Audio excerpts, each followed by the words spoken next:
panel is entitled Dismantling Injustice and Challenging Incarceration. Just before we begin, though, you might notice, there are panels going on the other side of us. And, it's the way the room is structured. If you're talking, it really disrupts other people being able to really hear what the panelists are saying. And also, if you can, put your cell phones on mute or silent or whatever, because that too, when it's going off, if someone's in the middle of saying something, it can, just distract them. But with that said, I think we're ready to go.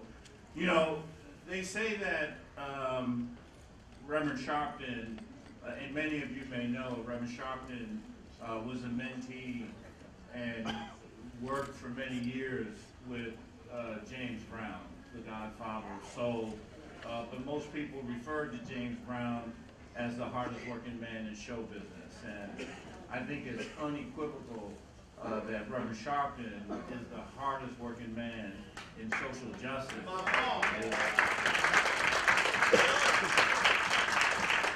It is hard to beat that.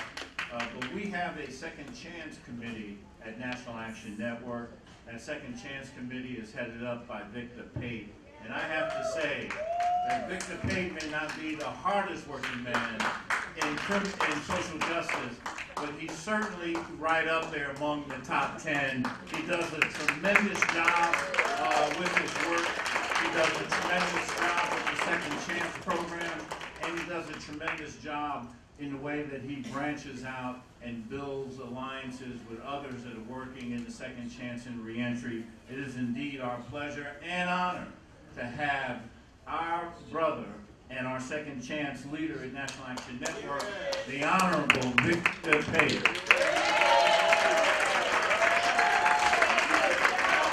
Thank you, Mr. Hardy. Thank you so much. I'm always inspired when you give me such a rousing introduction. But I guess anybody knows me, they know I'm a humble person, and I always give grace to God. So without God, I wouldn't be able to do the things I do. Only by His inspiration am I able to continue on the path that I'm able to continue on. So thank you everybody for being here. And we're going to kind of sort of like jump right in. It's been some amazing panels here. I've been to some, I know y'all have been to some yourself. And we've been talking about criminal justice, community issues, and worldwide issues. And before we start, I'd like to just mention that what we speak about here today, although we are all here, actually New York people, this is a national issue, and it's a national disease, and we need to talk about it, and we need to address it as such, and we need to look at it not just a New York issue, but it's a global, and it is a human issue. So I want to make that point first. So just to sort of like lay the platform for what we're getting ready to do, I'd like to introduce everyone here, and I'm honored that she's here and she was able to make it.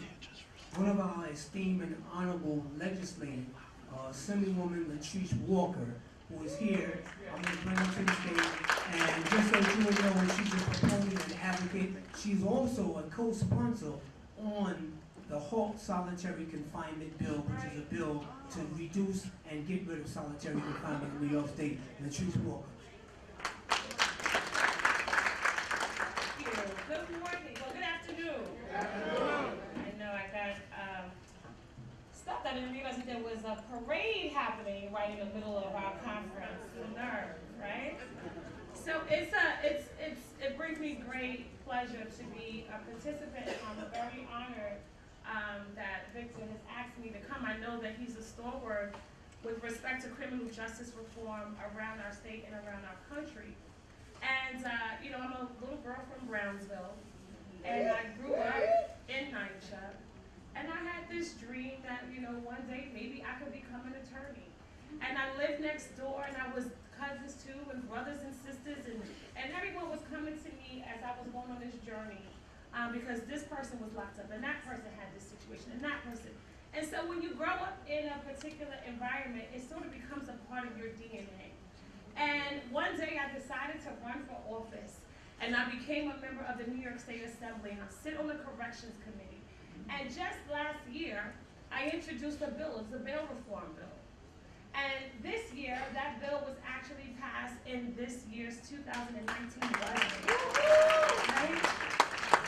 And so I got to bring all of that talent and all of that experience and that insane environment to the floor of the New York State Assembly. But let me tell you this, at 9:00 p.m., they said to me, well, you better go and get some rest, because we're going to bring this bill up at 2 a.m. and there are already 16 people lined up to debate you, right? So I want you to understand that you have to remain vigilant on all of the issues that are important to you. People talk a lot about solitary confinement, and they talk about with respect to bail reform and Khalif Browder. And one of the things they didn't understand is that Khalif Browder was in solitary confinement right here in Rikers Island for a very long period of time. And solitary confinement was supposed to be a part of the criminal justice package. But because of the forces that exist around our state, it was removed because we needed to have the level of groundswell and support in order to keep the issue on the forefront of the minds of leadership, both in our House and the Assembly, as well as the Senate, as well as our governor. So don't give up. We're still committed and we're still going to make it happen. One of the other things that we did, of course, was discovery reform, because we know that too many people were getting the information, whether it was exculpatory information, so that as they are defending their cases, sometime in the 11th hour, right before they're going into their trial. But we changed that in the New York State Legislature this year, so that now individuals have to get their information within 12 days of their arrest. Right? And we're not done yet. So of course we weren't able to totally remove bail on all felonies, but we did have all misdemeanors without bail, all nonviolent felonies without bail. And we have burglary 2 as well as robbery 2 without having any bail be asserted at that particular moment. And we have pre-trial services that people will be able to gain access to in lieu of having to be caught up in a system based on monetary bail. So it's a pleasure to be able to say that I was here at this panel with all of these esteemed individuals who are our leaders really in Albany, who really help to keep the wave going, so that the issues that we're supposed to be passing, the laws that we're supposed to be changing, don't just happen by somebody just waking up and snapping a finger. It's these individuals who come to Albany each and every day. Sometimes I see this brother here, I want to offer him a desk. He's in Albany so much. But that's what we have to do. So continue to keep the fight.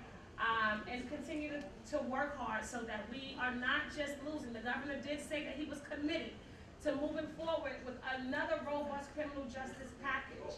But he will not do that if you're not making him do that. So I hope to see each and every one of you up in Albany as we continue our legislative process. And thank you again so much, Victor, for having me. Thank you, Assemblywoman Walker. So that's going to sort of like set the platform for us, and we're going to segue into our next component. So I would also like to bring to the podium one of the colleagues that have actually supported me since Second Chance first started. And she was actually the first agency to agree to send people that were on parole to the Second Chance program. At that particular time, she was the New York Statewide Director of Reentry Services for the New York State Department of Corrections and Community Supervision. And how I met her, she happened to come to one of the orientations and was sitting in the back. And I kept wondering who this lady was sitting in the back. And I asked her, I said, would you mind moving up a little further? I said, matter of fact, I said, what's your name? And she told me, my name is Dr. Vanda Seabird. And when she told me that, I looked. And then I said, oh, Dr. Vanda Seabird. I said, well, welcome. And I said, and what do you do? And that's when she gave me her title. But ever since that day, she has supported me and everything that I've done, supported Second Chance, have provided us with parolees when we were doing the Second Chance program. And part of that program was that we had a reentry cycle that we were doing classes, reentry, intervention, resume writing. We had a whole plethora of. She's been a supporter. I'd like to bring up, she's my co-moderator, Dr. Vanda Seabird.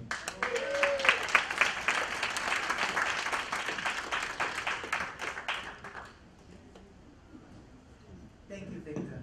Good afternoon, all. So we don't have a lot of time, but we have a lot to cover. So I'll tell you this. I'm not going to talk about myself. I'm just going to say Google me and get you a cup of coffee and read, and then you say, wow. Okay? How about we do that? But right now, we're going to get down to the basics because there's a lot to cover in a short period of time. And we want to make sure by the time we finish this panel discussion that you have your marching orders, because we cannot do this by ourselves. That's right. And this is not about y'all just saying, oh, wow, that's interesting. When you go home tonight and you cook and call your girlfriend and talk about that. Don't answer what happened, what you missed on Facebook.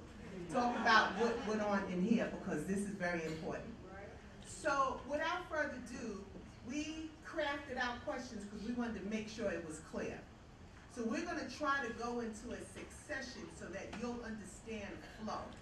So the first person that we're going to ask to speak, and I'm going to ask her to introduce herself as well, and she's going to be talking about women and girls in this plight as we talk about who's most affected by mass incarceration.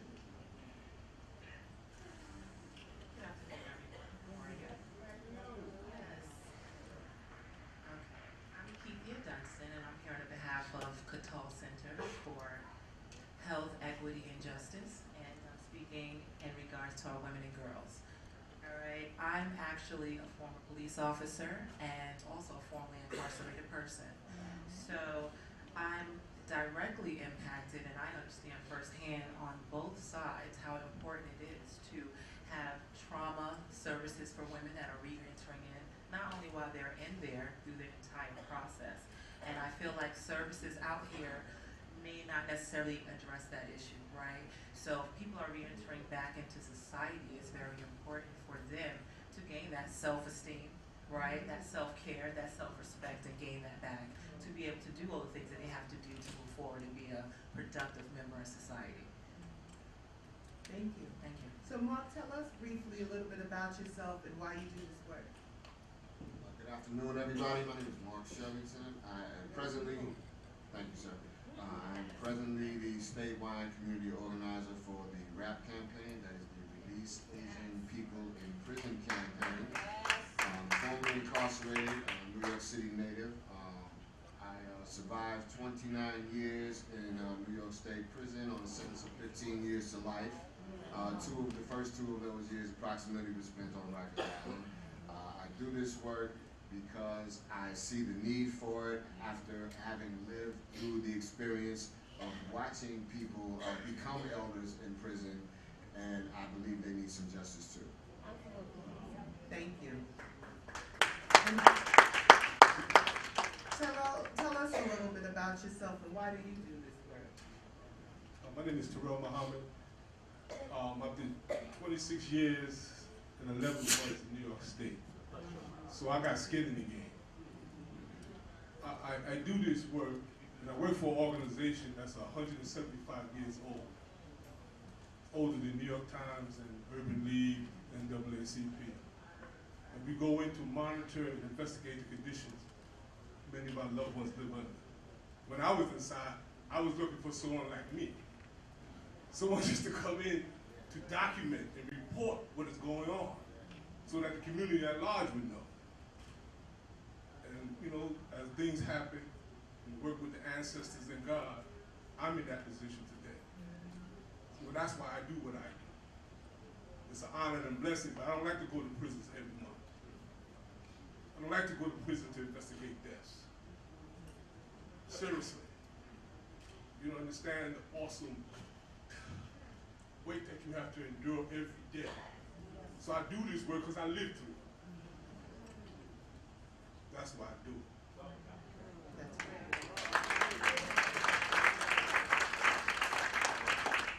Marvin, I have the same question for you. Good afternoon, everyone. My name is Marvin Mayfield, and I'm a campaign leader at Just Leadership USA. I work on the campaigns of Free New York and the Close Rikers campaign. I do this work because I have been personally impacted by these archaic, these obsolete, these antiquated, racially biased, and unconstitutional laws that govern bail, discovery, and speedy trial in the state of New York. Now, we have just had some victories here, but there's still a lot of work to be done in that area. So the organization I'm with and myself, We are all constantly going back and forth to Albany or to any area that we can make some impact to motivate the people who are directly impacted. Because at Just Leadership, we believe that those who are closest to the problem are closest to the solution. So, and we believe that everyone that has been directly impacted, whether it is your brother, father, sister, or yourself, and has been directly impacted by these unjust laws, that we need to get together and mobilize as a people. Thank you, Marvin. Yolanda? Hi, I'm Yolanda Keepover Live Johnson Peterkin, and I work for the New York City Housing Authority Family Reentry Program. I was not at the party, and I don't do mold, just so you know. And the reason why I do this work is because there's still women who are incarcerated. There are still individuals who are sitting inside Bedford and Taconic and all the other places where women are, and men, they're still incarcerated. I won't solidify how much time that I did back when I did it, because what I have been doing is been sitting at this table and sitting at these issues and sitting on these panels and working in this vineyard for 29 years. I have celebrated 29 years of freedom. So I'm sitting at this table because I'm supposed to sit at this table, and I'm here because I'm a mover and a shaker, and I'm here because I'm going to make sure that I'm not going to talk about it, I'm going to be about it. All right. Jen? All right. So my name is Jen Lacker. I do a few things. I'm a Bronx native. I do this work because I am a part of this community, just like all of you. And just like how Assemblyman Walker said, it's part of her DNA. I am an advocate for reentry. I'm personally impacted, although I'm not formally incarcerated. My husband's been in federal prison for 7 years, so I've been co-parenting this world a little hard, and making it work has been challenging for me, but I speak for those of us and many of us that live in this world and we don't share because it's not something we have to disclose, but we deal with the struggle and the pressures of how to live in this community. And many of us live silently, and we don't say what our story is because we don't want people to know. But in that world, I was told I had 3 minutes, so I'm gonna use mine. So I'm a Bronx native, just like Darcel Clark. I actually grew up not too far from her. But I do this work because many of us don't understand what it is that we're actually dealing with. The previous panel spoke a lot about the mental health issues that we see in communities, how this is a cycle, it's designed to be that way, and all of that is true. The question is, what do we do as a community about it? One of the things I realize is that we don't understand how a bill becomes a law, and how, as Assemblyman Woman was talking about, how this legislation in the packets and going up to Albany and advocating. We don't understand that process, right? And so a lot of it is my work is going into the jails, educating people about their rights, because until they have been sentenced, they have not lost their right to vote. I've been doing a lot of work on the forefront, educating people about the civic engagement, that felons can vote. And the fact that now with the Executive Order 181 that Cuomo put out in April, you do have the right to vote while you're on parole and community supervision. And so letting people know that as loud and as boldly as I can, because we in fact are a constituent. We are a group that can make elected officials change the way they do business, because we can get them in and out of office. And until we let them know that they are there by the virtue of our privilege and the fact that we are giving them that right, and we own up and take the power that we have, they will not listen to the things that we have to say. They will not care about the things that care about us and our families. So with that, I do things around public health and public safety. On April 20th, I have an event that's in our 3rd year called the Race for Reentry, getting people out, talking about the fact that the Bronx is the unhealthiest county in New York State. And what are we doing? We have kids that are living in our community. What are we doing? And I'm also the publisher of the Reentry Chronicle newspaper that many of you can see. And it's about keeping these issues in the forefront so you know it. And I run the prison ministry at Grace Baptist Church in Mount Vernon, which is actually run by Reverend W. Franklin Richardson, the chairman of NAN. So I do a lot of stuff, but I'm going to let you go. I took my 3 minutes. Thank you, Vonda. I appreciate it. Not a problem, not a problem. So one of the things I'm going to say really quick to answer the question for myself, why do I do what I do? I'm not formally incarcerated, but I'm from the Bronx, grew up in NYCHA, single parent, teenage mom that just happened to decide education meant something at a late age. My husband's formerly incarcerated, been home 28 years. Reentry starts in the home. And I do what I do because I get to be with the people that's on this panel on a regular basis. And I also get to touch the brothers and sisters behind the wall, still sick and suffering. And I always leave them a message of hope that there are soldiers on this front end trying to get them out and trying to pave the road gold as we can possibly do it with the barriers that we have to entail. So the next question I have is, how does the work you do contribute to ending mass incarceration and reducing recidivism nationally? So I'm going to have the first question go to Mark, who's part of RAP. Thank you, Doctor. The work we do at RAP is we work at the back end of the system. The Assemblywoman mentioned that she has established some reforms at the front end. We work at the back end at the parole part of the situation. What essentially happens is that when a person is sentenced in New York State, if they have received what's called an indeterminate sentence, meaning they have a minimum term and a maximum term, and not a set number of years, right? After they finish that minimum term, they become eligible for parole. The parole board is the body that is supposed to evaluate individuals to see if they have truly reformed themselves and are ready to be released. What has happened over the years is that through all sorts of political chicanery, etc., the deck has basically become stacked with essentially pro-law enforcement types who take that opportunity to essentially re-sentence an individual at the moment they become eligible for parole, which is why, for example, I was denied parole 9 times after I did my 15 years. I made parole at my 10th parole board in 2015. I was successfully discharged last year from parole without incident and allowed to vote for the first time. Thank you. We work especially at RAP to include what we call elders in the conversation, men who have received or done a lengthy amount of time, right, and who may not otherwise have a hope of even being considered for parole. What we seek to do is to include them in the conversation to at least get them the opportunity for fair consideration. There are a few, I see a few faces in the room that I can personally attest to. These were older brothers who mentored me during my journey. I was told from the beginning by a brother who is no longer with us, he survived only to come home and to pass away. Right? Brother Larry Pilgrim, also known as Justice, he once told me, he said, listen, the strongest man in the penitentiary is the one who stands alone.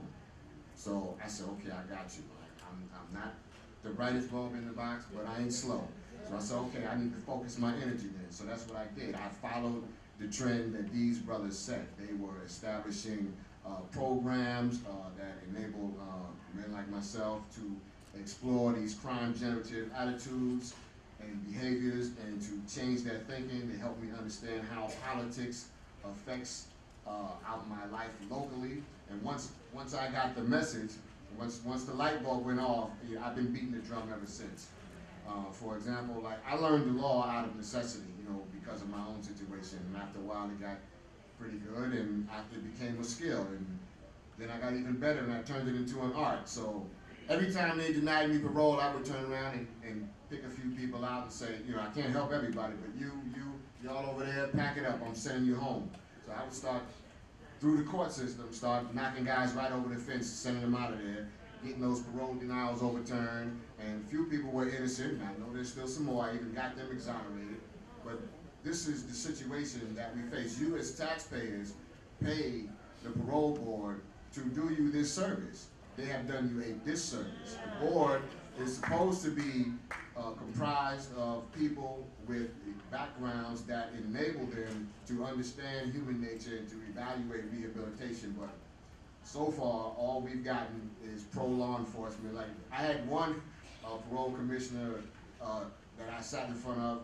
he had so many law enforcement alphabets behind his name. It was amazing. Like, I couldn't believe it.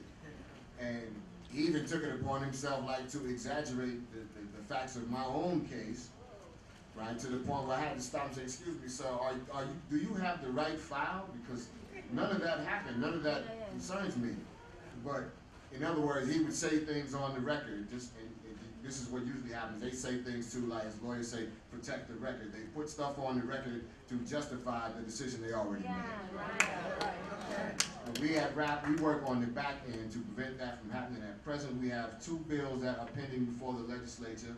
One is the elder parole bill. We seek to get parole opportunities for men or prisoners in general, 55 years or older, who have already served at least 15 years, and there are several of those. There are several men who have been rotting away in prison for decades. And I not only watch these men, absolutely, you are so right. You are so right. Yes, we wouldn't have none of this without y'all. Thank you. Thank you, Mark. Ms. And there are two slot positions that are open right now on the parole board. If any individuals want to submit their information. She said there are 2 slots open on the New York State Parole Board as we speak, that if anybody is interested in applying for that position, to reach out to her.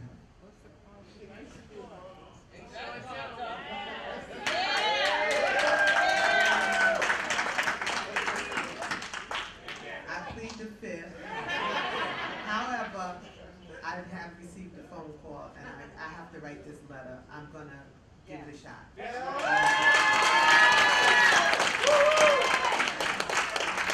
But anyway, this is not about me. Anyway.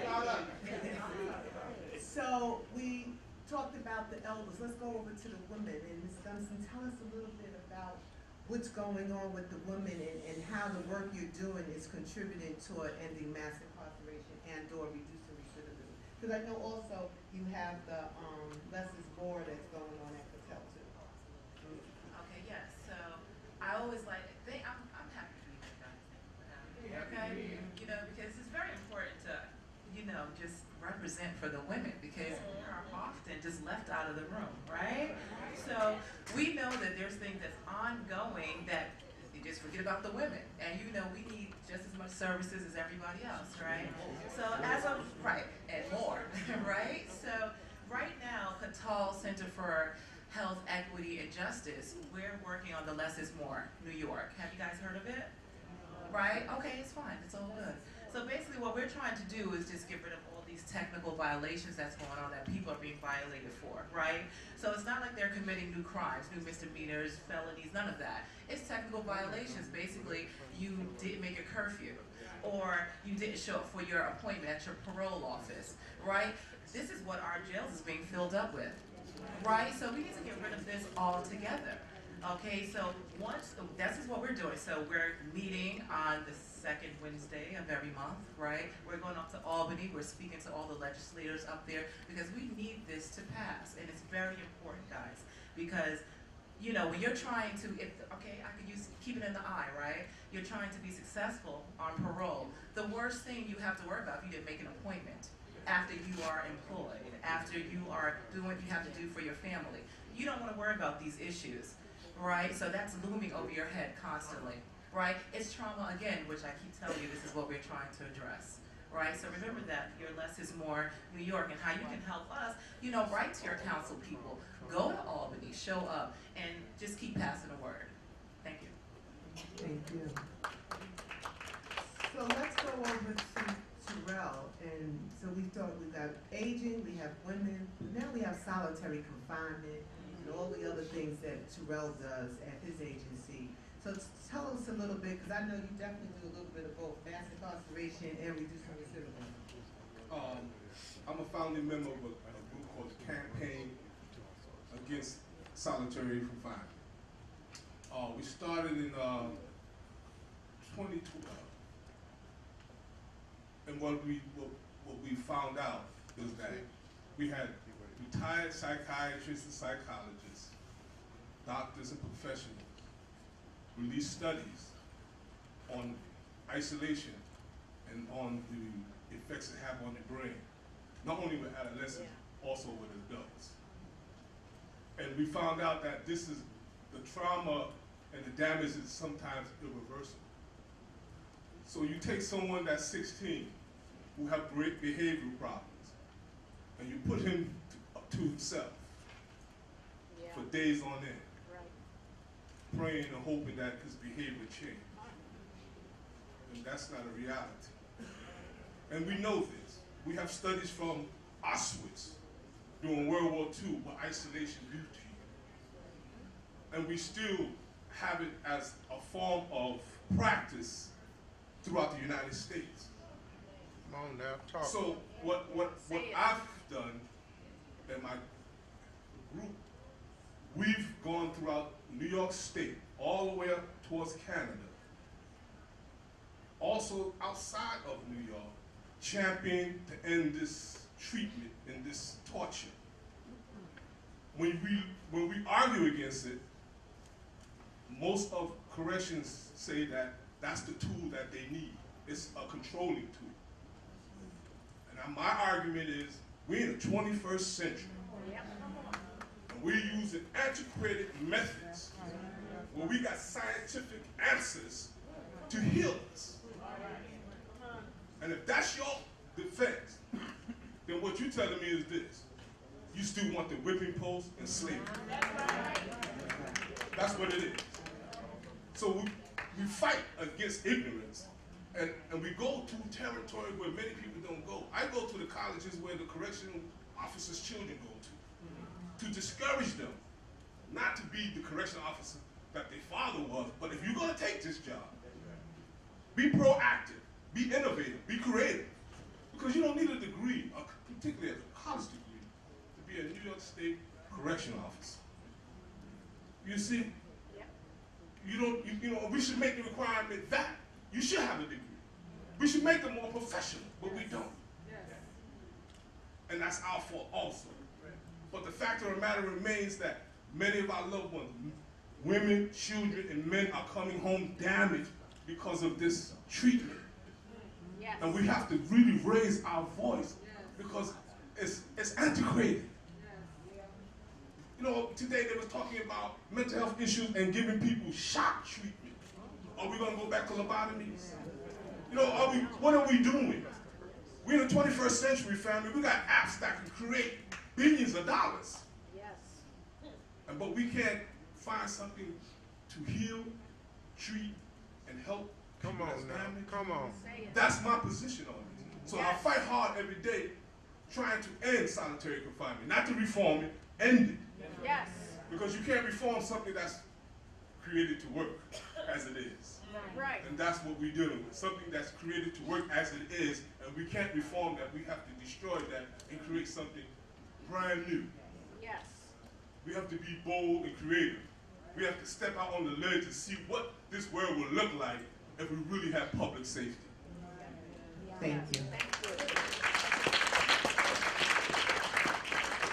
Marvin, so just so people understand, even though we're talking about closing Rikers and closing Rosie's, this is all part of the end mass incarceration movement. So just so people can kind of tie the two things together.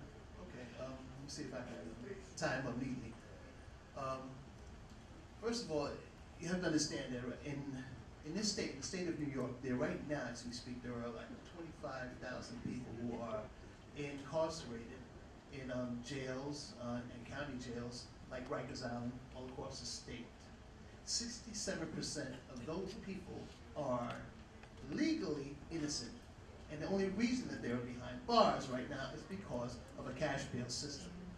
What we're working toward and Just Leadership, or we have been working toward, and have had some recent victory in the legislature with the elimination of cash bail right now. And it's, so to speak, it's not completely eliminated. That means that we have a lot of work to do ahead of us. But mass incarceration affects all of this. And how we are at Just Leadership, and me personally, how I'm trying to address that is, first of all, I'm staying out of jail, number one, right? Keep that, right? And I'm mentoring and I'm sponsoring other young men to be accountable that they stay out of jail as well. But with our campaign to close Rikers, right? Now, closing Rikers is contingent upon the cash bail elimination. So if we eliminate cash bail, that means that there will be no justification for Rikers Island to keep up the numbers that they have in prison right now. Well, I think that the current census in Rikers Island is somewhere around 8,000, between 8,000 and 8,500 people at any given moment. So we want to see that immediately reduced to at least 5,000, and we can go beyond that to 3,000. So therefore, there will be no justification to have a facility as large as Rikers Island, which contains 9 jails that have blood stains all over the walls and have been incarcerated black and brown people as the major commodity in the prison industrial complex and named as Rikers Island. So we want to close that, we want to shut it down and not open it. I know there's always some type of opposition to that. And I'm wearing a suit today with a collar, right? But a lot of times I will ride the train and I have my buttons on. It'll say, close Rikers, and I wear my close Rikers t-shirt, and somebody will always challenge me and say, well, what you going to do with all those, well, I don't want to say what he said, but what you want to do with all those people, right, when you let them out? What are you going to do? Just run the streets? Is it going to be anarchy? And I have to remind them, right, that there is a thing called the Constitution, and everyone, I don't care if you're black, white, brown, or whatever, gay, straight, or whatever, is entitled to the assumption of innocence. And that is our basic right. And then once we do that, that means anybody, you, or you, can be just picked up and locked up and thrown, and they keep thrown away. And if you don't have money, you're going to stay there and suffer the indignities and the atrocities that have been perpetuated against our people for far too long. And I say it's time we stop it, and I'm glad that Albany, that the governor, and that politicians such as Assemblyman Walker have been championing this legislation. So right now, but it's still a little bit too early to celebrate, because number one, right, legislation is one thing, results is another, because this legislation has not released one solitary person yet. And if you remember, right, let me give you a little history lesson, right? In 1864, the Emancipation Proclamation was signed. It took years to release those slaves, and it took the army, it took the federal government to come in and release these slaves off of plantations. In 1954, Brown versus the Board of Education said that schools could not be public schools could not be segregated again. 15 years later, in 1974, they had to use busing. Right, 4 or 5 children got on a bus to integrate an all-white school in 1974. And that wasn't in Mississippi or Missouri, Alabama, that was in Brooklyn. So we got a lot of work ahead of us to do, so it's not time to celebrate to go. Thank you. Thank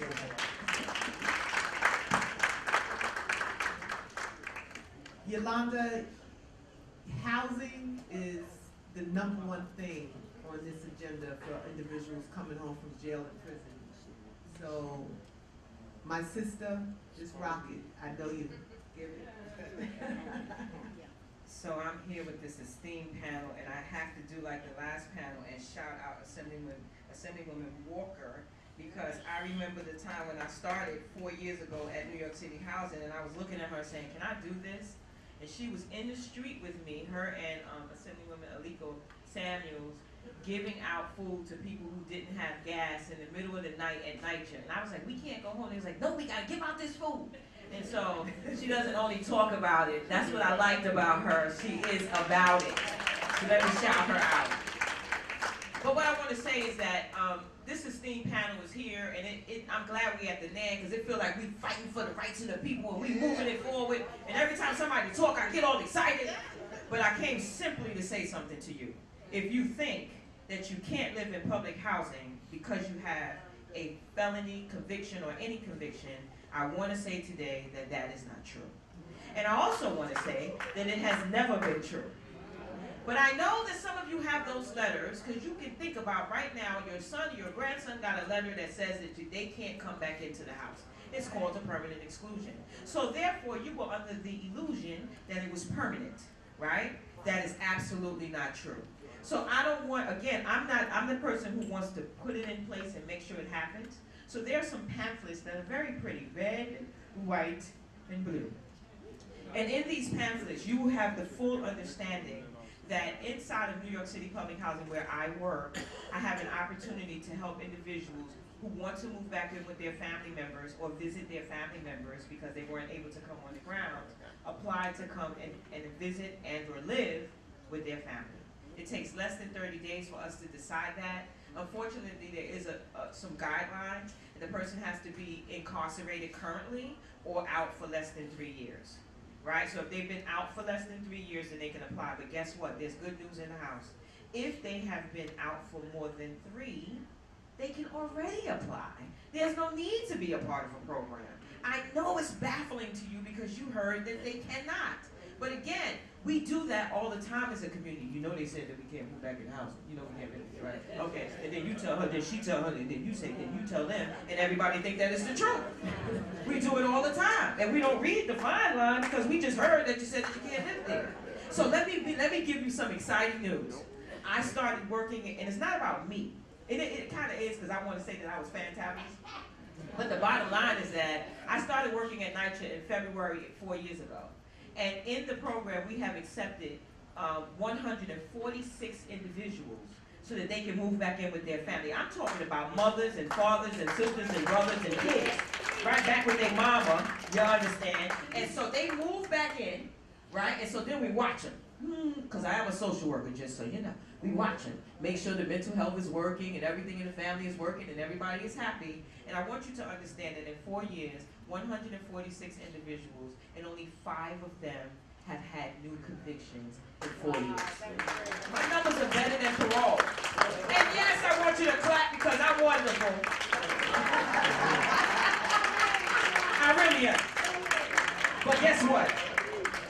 I didn't do anything because NYCHA wouldn't allow us to do that. They've joined into a program, Fortune Society, Correctional Association, some of the other Women's Prison Association, all of those Osborne, and all we do as housing, because one of the things I had to learn working in housing is that I'm a landlord. They kept saying, Yolanda, you're a landlord. So landlords don't have to know about whether or not you have food in the refrigerator. Landlords don't need to know whether or not you're happy with your husband.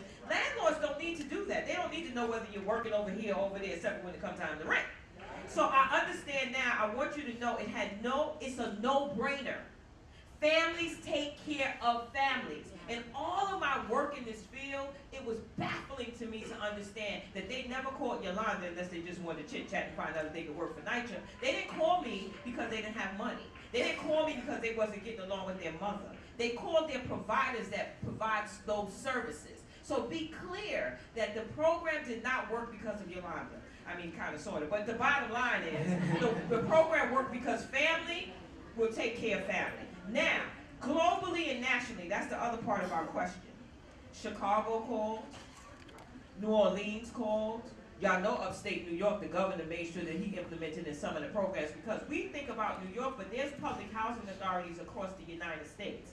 So they called to figure out, what is New York doing that helps people reunify with their family? Tell us what you're doing so that we will be able to do it there. And because we are a public housing authority, you know, with the federal government, we give that information out freely. We just give that, we don't sell it, we don't try to bargain, we just give that information. We certainly give them all of our applications and etc. Now, in order for you to make sure, even if you don't know anyone, take one of these and start saying, as soon as you hear somebody say, oh, they can't live in housing, immediately correct them. Because the problem with my program is that there's 650,000 people in New York City public housing. Why do I only have 147? Because the word is not out. So now that you're here, I charge you with the opportunity to tell people to keep hope alive and move back in with their family. Thank you, Yolanda. Just so you know, on the back table in the corner there, there's literature there about NYCHA and about all of the work that everyone does up here. So when you're way out, make sure you pick up something. Last but not least with this question is Jen. And Jen will talk about her magnificent newsletter that is the first of its kind for the New York City area. So I want to say that what am I doing in the space to end mass incarceration and reduce recidivism, it's clear because I'm giving space and opportunity for the voices to be heard. So we heard Catal Center talk about what they're doing, RAP talking about what they're doing, NYCHA, Just Leadership. These are all organizations that I am collaborating with to get the content and updates of what they're doing and putting it in one publication. So when someone is sitting inside a correctional facility, whether you're in the state, you're in Rikers, you're in the feds in Arizona, you should know what's happening right here where you're coming back to. You should be aware of the resources and the opportunities that are there to help you connect with your family, to get you that job, to deal with the mental health issue. Who do you go to for mental health services when you have a mental health service on the inside and you're not sure if you're going to connect to that service on the outside? What happens when you're waiting for Medicaid to kick in? If you need that medication and you're not discharged with it from the prison, what are you supposed to do for those 30 days? You need to know where these resources are. We have to connect the dots faster. We can't rely on other people to fill these gaps for us. It is on us. This is us. This is our people. This is what we do. And if we take this backseat approach that, oh, they'll figure it out, that's shame on us. Because we have an obligation to figure it out. It's us. It's our family. It's our loved ones. Even if it's no one that you're directly connected with, it's just somebody else that looks like you, that needs your help. Because at the end of the day, people are not going to step outside of their own. They tend to help. I had this conversation with my son. He goes to a school that's predominantly Dominican. And he looks Dominican, but he's black. And so I told him, you know, what happens is, and I gave him a little experience. When people come from another country, they go, they find out, well, where are the people that are from where I'm from? Because those people understand their language. They understand their culture. They know everything they're from. The same way, if we moved to Paris, France, we would say, are there any New Yorkers here? Oh, and then let's take it a step forward. Oh, where the New Yorkers, are there any people from the Bronx here? Because we're going to try to get as close to where we're from, that people understand what we're saying, what we're feeling. When we say bodega, they know what a bodega is. When we say, you know, we need a hot dog, like from the guys on the street, they understand it. It's these connections that are made. And so we can't be mad when other people connect to this. That's their community. We as black and brown people, unfortunately, don't really have a community where we can connect to. We don't understand what it means to be from a certain culture and a community. What's our values? What's our system? What is our religion? What does our faith say? We're all over the place. So there's really nothing, if you think about in this space, really incarceration is the one thing that connects us, unfortunately so. We're all in this room because we may be from different places, different cities, but we all have some connection with incarceration. And that's too bad. That's too bad that we have that to connect us as a community. So the publication, I'm going to let you give it up. I'm going to get mine. Thank you. The publication, this newspaper, is designed to have those voices heard. And for those people who, because we live in shame and stigma of what we're dealing with, whether it's mental health, whether it's our families dealing with something. I have a mother, a parent who's writing a story in my next anti-violence issue about being the parent of an active shooter. And what it takes when you are that parent that has raised someone who has gone through a community and ran amok. And you know that you put the best values that you could in that person just decided to do something totally different, which doesn't reflect on you, but it does. And you're stuck in a community and you're looking at people every day and you're trying to make them feel like it's okay, but you feel ownership for what your loved one did in that community. And this is why we have to do this. So this publication is my way to bring it all together. I am very proud to say and announce in this setting that when I was getting this started, I was saying how I was going to reach out to people, and everyone said, oh, well, did you talk to the feds? Because they're funny. They're not going to let you in. But I just got notification that the feds wants the reentry chronicle in every correctional facility in the United States. So for me, that means the people who need the help, when we're talking about reentry starts at sentencing, what does that actually look like? At least now I have a solution to that. Reentry starts when people are sitting there saying, my life is over and I don't know what the heck I'm gonna do when I get out. Now you can read through stories of hope and motivation. Now you can see what people are doing on the outside. Now you can connect your family on the outside to resources that you didn't know existed, but because you picked up that publication and you see the story for Nitro, you see the story about summer camps for your kids, and you don't want your kids out on the street this summer doing nothing with themselves. It's just connecting the dots, being connected to your family in ways that you would never be able to do. And I'm committed to it as long as I have breath in my body. I am committed to making sure that everybody is connected to me. I'm going to make it forward. Should somebody decide they don't like me speaking, I'm going to make sure that it gets passed on forward. I want you all to go back and say, what can I do in my community to make this better? I need you to support the Reentry Chronicle. It is a free publication. It is something that I want everybody and their mama reading. I want you passing it on. I want you contributing stories. But that's my way of ending mass incarceration, is just getting us educated. Thank you. So, Mr. Pate is going to take the last question. But one of the things I just want to say to all of you is we're learning that the information systems have to come from so many different ways. It's not always about these forums, it's news, letters, it's all kinds of things. I personally have a radio show called Visions and Solutions on WKRB. There's information in the corner, and I only talk about criminal justice issues, and I have guests on. So that's what I do to add to this. But I also say to all of you, come see me if you want to come on the show and you have something valuable to say. My listeners are open. We're trying to breed a ground of educated individuals that are moving forward in this movement. Victor? Thank you. So now you heard it, now you know it, now you can't say you don't know. So this is what dismantling injustice and challenging incarceration is about. With my colleagues that I've worked with in the field every day, we up in Albany, like they said.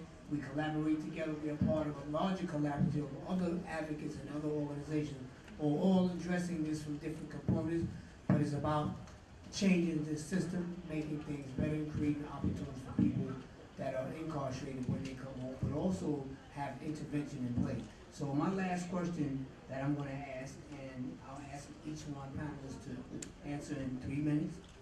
How can the average citizen across this nation help in supporting movements to change the criminal legal system? And I'll start from Ekithia on my side. Yes, the average citizen basically just be aware, pay attention to everything that's going on around you, however, but any way that you can get it, and just start having conversations. I think in our communities, we just don't talk enough amongst each other, and if we do, it's always some type of divide, right? So we need to come together collectively and just pass on the knowledge. Just what you learned here today, just having that conversation with people, not what's going on Love and Hip Hop. I mean, you can watch it, but you know what I mean, right? We just have real conversations, right? Because things that are affecting our communities every day, right? Just get involved. And if you don't have a voice, a person like me is trying to speak on your behalf, right? And just to promote that and put that out there, okay?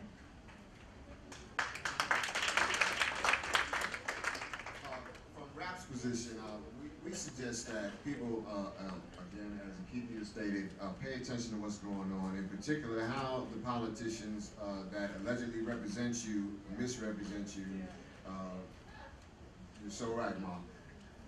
Yes, and in our case in particular, we urge you to contact your representatives, whoever they may be, and ask them to support the Fair and Timely Parole Bill, which is one initiative we're pushing that allows for an individual to be properly considered for parole when their time is due. The other is the Elder Parole Bill that would allow for men and women who are incarcerated at age of 55 or older, who have served 15 or more years, to at least have an opportunity to be considered for parole.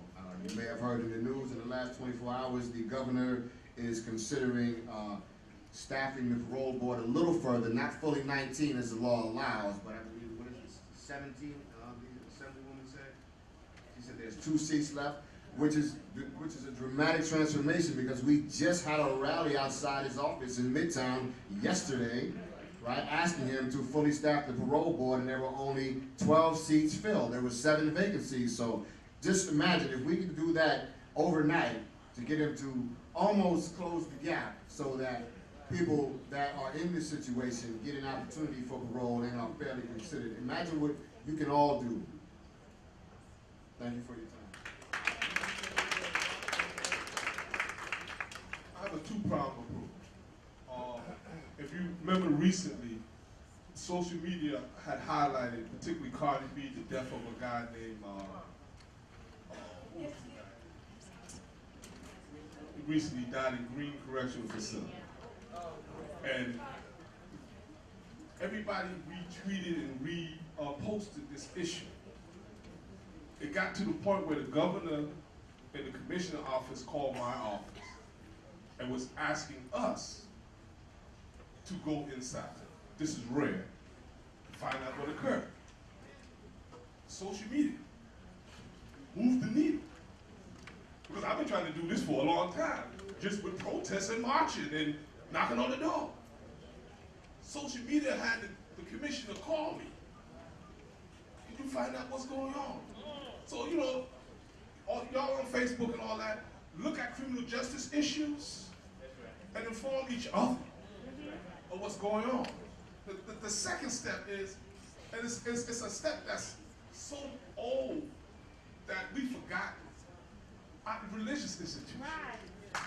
We have to go back and start the prison ministry in those institutions. We get to the church, and I go to churches, I tell you no lie, and I ask anybody here who have a loved one that's incarcerated, and people hesitantly put their hand up. But when their hands go up, half of the church hand is up now. And I tell everybody, look around at each other. The secret is out. We got loved ones that's locked up. What we gonna do about it? Because we can do things within our religious institution. They have the wherewithal, they have the influence, and they have the space so we can meet and congregate and strategize. So let's utilize these two approaches, because they work. Thank you.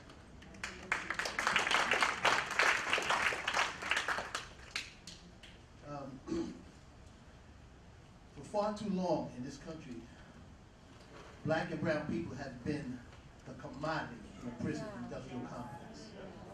You know, oppression has never remained the same. There's always one form of oppression after another. First there was slavery, then there was Jim Crow, and now it is the prison industrial complex and mass incarceration. And we cannot sit idly by and watch as private industries make prison cells for our next generation of black and brown babies. We cannot sit idly by and watch it happen. We have to use our voices to stand up and proclaim that we will not accept it any longer, that we will stand together with one voice and demand fair treatment. That's all I have to say about that.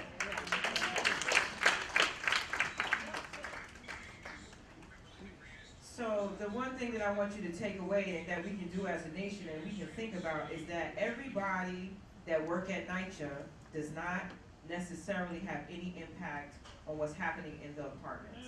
So what happens is we so busy focusing, which is horrible, on mold and lead and etc., until we are not focusing on the other 11,000 employees who work for New York City Housing Authority. It's a big target that we can always point to, but sometimes we need to take a step back because there's a whole unit. Remember, I'm learning too because I worked in criminal justice for a long time. Now I'm learning in this big monster of NYCHA that there's a unit called Family Partnerships, and in that unit is women and men just like me who are fighting for the rights of individuals who live in public housing.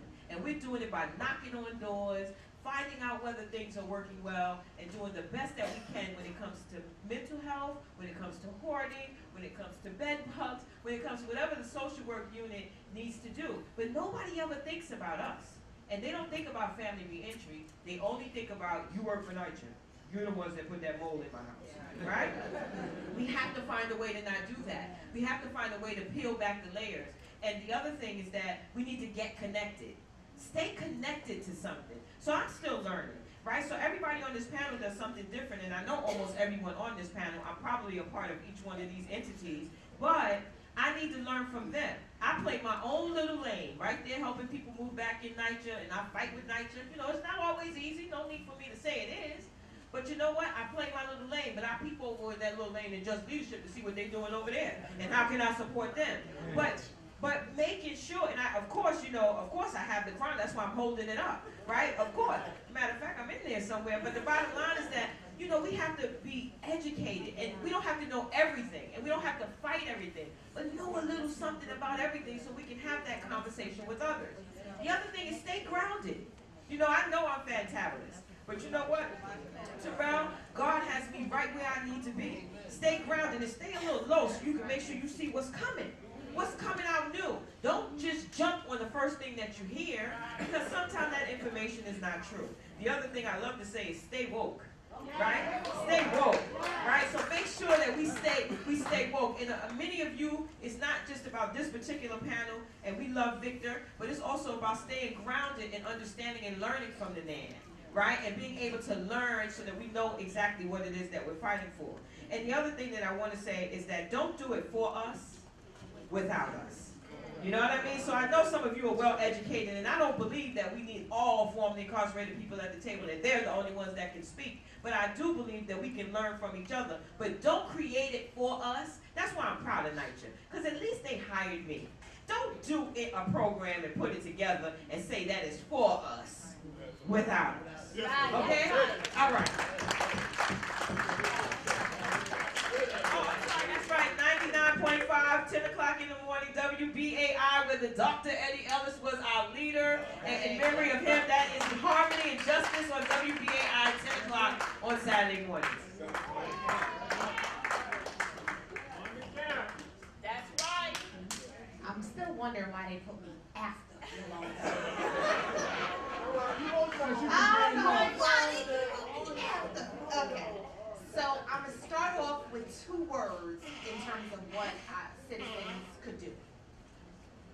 One, you can get uncomfortable. Because sometimes we live in this space where we're comfortable. We have a job. We have, a roof over our heads. We may just be barely making it, but we're comfortable. We have to live in this political climate. We have to live in a state of getting uncomfortable every day. So if you just start with that as the basis, and now we're not living in this world where everything is okay, I think that's the first start. 2, I think if you're going to pick whatever your passion is, right? Whoever on this panel that resonated with you closer, or whoever you want to connect with, I think you need to say, what is it that you want to give your talents and your time to, right? And I'm sort of speaking because remember that prison ministry that I run, and I'm so happy Brother Terrell brought it up, because the faith community has this amazing ability to do so much in this reentry space, or even just in the criminal justice space. And in running the prison ministry at Grace Baptist Church for 4 or 5 years now, I have just seen many other individuals say they don't know how to help. It's not that they don't have the passion or they don't want to do something. They just don't know. Sometimes they shoot, they miss the mark. It's like, wow, that was too much. Or, oh, you could have done so much more. And it's just not knowing where to fit in, not having a church. Our church is a very large church. I'm very proud to be a member of Grace Baptist Church. But there are not a lot of churches that are as big. And so they don't have the capacity to do that. And so it's going back into your communities and putting pressure on your church to say, this is what I'm dealing with. Can you help? What can you do for me, right? Because that's what churches are supposed to be doing. But half the time, we don't know unless you say something, right? So me, I'm open. I'm like, my husband's in federal prison. What are we doing? Let's get the women's ministry to do some welcome home breakfasts for women. Let's get the men's ministry to do stuff. Let's do Angel Tree with the kids. I'm sure, and I have the head, he's a minister at Grace Baptist Church, but he's also the head of the social justice ministry, Reverend Marlo Smalls. He's probably like, I'm so sorry that he just, raise your hand, raise your hand. He runs the social justice ministry at Grace. We have over 60 ministries. So yeah, we're doing a lot of different things, but trust me, even in that space where we try to make it open for people to come forward and disclose and say what's going on, people still feel very uncomfortable saying what's going on. So if you have a natural support like a church network, if you have people in the community that you know and you can confide in, if there's people like me and Yolanda and Terrell and Marvin in your community, you need to at least say, hey, I need some help, right? Because trust me, I get a lot of calls and texts, just people needing to get redirected. It might just be, oh, here, this is the phone number, call and tell her I called.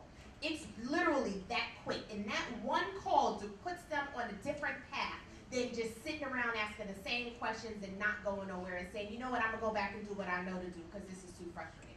So get uncomfortable, be an advocate, become the change that you want to see in your community. I am always here. I make myself more accessible than I probably should, but anything that you need, please do not hesitate to reach out to me. I want to help wherever you are. We're trying to take this on the road, go throughout New York State. So if there's something that you're doing, a problem that you have in your community, if you want to get some help to it, please don't hesitate to ask. Oh, and the Reentry Chronicle can be found online at www.reentrychronicle.com. All right, thanks so much, everyone. Thank you. So we're going to bring this to a close, and before I do that, I don't want to be remiss. In the house, I want you to raise your hand. We have Bill Griffin, who is the president of the New York City chapter. I also have over here my co-chair, Selena, stand up, who's been with me. I see a few committee members or chairs with National Action Network. Just raise your hand if you're in the audience. Kane, raise your hand. Okay. Brother Ken Bright, he's been an advocate. He's been with us for a very long time. So we're going to have just a couple of questions, and then we're going to cut it down. I mean, a couple, like maybe 3. And if it's burning, just come to the mic. We'll try to answer the best we possibly can. Then we're going to take a panel photo. Hi, I'm very glad that you're here, and I appreciate all that you said. I'm in the process of working through a whole lot, but I'm looking full disclosure today. I've done 25 years in prison, 18 of which was in solitary confinement because I refused to take a PPD. And as a result of me just standing strong to the glory of God, came out with a sign of mind, and they don't give that PPD to anybody now. They stopped it. So I've been released from prison since 2018. And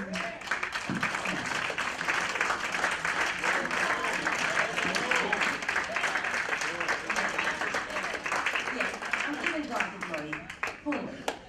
But you see where I am. Now the reality is, if they thought that because I was released, that my advocacy would stop, it can't stop. Can't stop. There's people I love dearly that are still in me. And there's people that they're gearing up for the future, like this brother just said. They're trying to get our young ones now. We better step to it strong to the best of our abilities. And this is what I really came up to really ask this panel. Now this is something that I've done while I was on the inside. There was a group of people who introduced themselves to us as the Preparation Project. And they gave the appearance in written form that they were open to any suggestions about reforming parole, which this brother spoke about. Now, I've been to the board approximately 7, 8 times and was denied. And I really thank God for rap. You know, because I'm going to give rap credit. Yes. Because I know, and I strongly believe, I could have been released, but if rap wasn't loud, making noise, I probably would have been denied again. I'm not putting shade on it. But the one thing that they used constantly that I presented to the Preparation Project in terms of them wanting suggestions on what they could do. The one thing that I know is, because I studied law, you have to. Especially when you know you're wrongfully convicted, which I really believe, I'm still dealing with the case. They really think I'm Johnny Cochran's sister. That's how God glorified. That's how God glorified me, was studying and learning and just wanting to know. They're not going to keep me trapped door. They're just not going to do that. So, but the reality of it is, I studied law and I studied executive law and parole. Can we get your question? Yes, I am, but I'm going to lead to it. Yes, but the question is open. I suggested to the Parole Preparation Project, they want to really do anything significant, is to take this little piece out. I don't know how it's written, but they keep denying people based on the criminal charges, which never change. Right. So when I made the suggestion that whatever What's your question? the question is, are any of you making an effort to have that executive law piece where they can never mention the criminal charges again because it never changes, but they use it constantly as a basis for denying people? Thank you for your question. The Parole Preparation Project works closely with RAP. Every so often, like practically every week, we are in Albany, right up in the politicians' faces, and we stress that very point, that to focus specifically on the crime, the nature of the crime, is a travesty in the sense that, first of all, that is a matter of punishment, which is basically the judge's business who gave him the time in the first place. Right? The parole board is supposed to evaluate an individual based on the totality of their experience after the fact. A person goes to prison as punishment, not to be punished. Right? So we are definitely working on that. That is the precise area addressed in our fair and timely parole bill that is now pending before the legislature. Because we're pressed for time, can you just ask your question? And Yes. then only yourself and the young lady behind, because we're getting the wrap up. Yes, introducing myself, my name is Corey. I'm a member here in New York City. There was a case recently in Dallas, Texas with Dia, I forget what her last name was. A young lady was attacked by a white male, was called the N-word, and she got pressed charges by the DA. And if it wasn't for social media, like you said, those charges would have never dropped. My question is, what about the previous individuals who cases or incidents were not caught on camera that were press charges by the DA? How is there a way for us to be able to go back and look up those cases and have those cases removed or expunged off those individuals' records and have them released out of prison or off their record altogether if they have been released already? We need a groundswell of support activities in those communities, in those areas for those people. Like when Stephen Clark got shot and killed. A lot of people protested and got arrested. What happened was the community at large now went to the precinct, the mayor, and their local politicians demanded they release. This is the type of action we have to take. Because if we don't do it, they're not going to just magically be released. So the pressure we put on people demands some kind of reaction. It's up to us, seriously. No one's coming in with the white hat to save the day. We saving the day.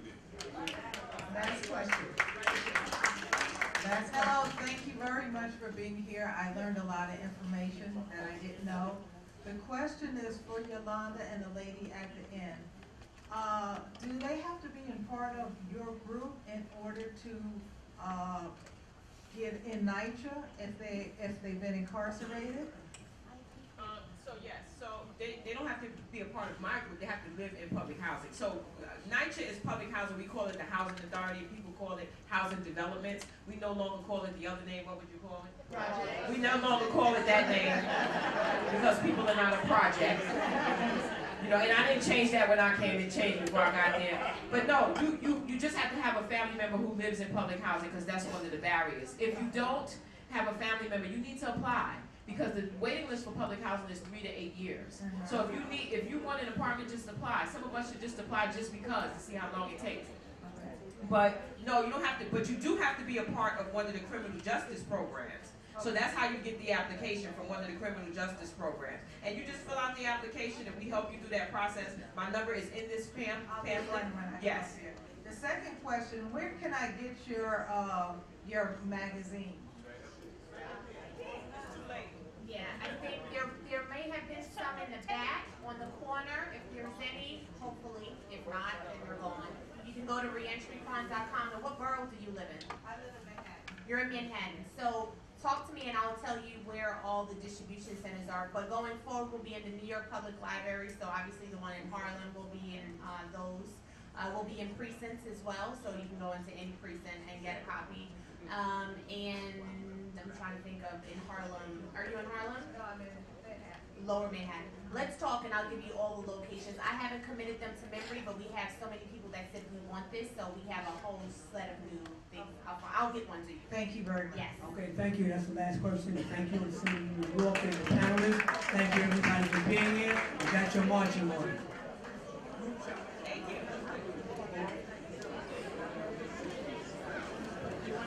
So everybody, we're gonna take a group photo, so don't bum rush the stage.